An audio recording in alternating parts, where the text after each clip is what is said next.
ವರ್ಷಗಳ ಸುದೀರ್ಘ ಅವಧಿಗೆ ಸಿದ್ದರಾಮಯ್ಯ ವಿದಾಯ. ಅಧಿಕಾರ ಹಸ್ತಾಂತರ ಸೂತ್ರ ಪಾಲಿಸಿದ ಅಹಿಂದ ನಾಯಕ ಲೋಕಭವನಕ್ಕೆ ರಾಜೀನಾಮೆ ಸಲ್ಲಿಕೆ.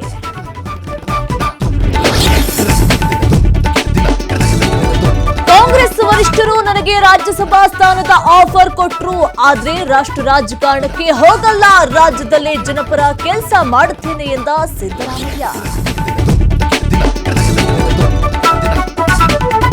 ಸಿದ್ದರಾಮಯ್ಯ ರಾಜೀನಾಮೆ ಹಿನ್ನೆಲೆ ಅಭಿಮಾನಿಗಳ ಆಕ್ರೋಶ. ರಾಹುಲ್ ಗಾಂಧಿ ವಿರುದ್ಧ ಘೋಷಣೆ ಕೂಗಿ ಕಿಡಿ. ಕಾಂಗ್ರೆಸ್ ಅನ್ಯಾಯ ಮಾಡಿದೆ ಅಂತ ಕೆಂಡಾಮಂಡಲ. ರಾಜೀನಾಮೆ ಬಳಿಕ ದೆಹಲಿಗೆ ತೆರಳಿದ ಸಿದ್ದರಾಮಯ್ಯ. ಹೈಕಮಾಂಡ್ ಭೇಟಿಯಾಗಿ ಕೃತಜ್ಞತೆ ಸಲ್ಲಿಸಲಿರುವ ಅಹಿಂದ ನಾಯಕ. ಅತ್ತ ಡಿಸಿಎಂ ಕೂಡ ದಿಲ್ಲಿ ಪಯಣ.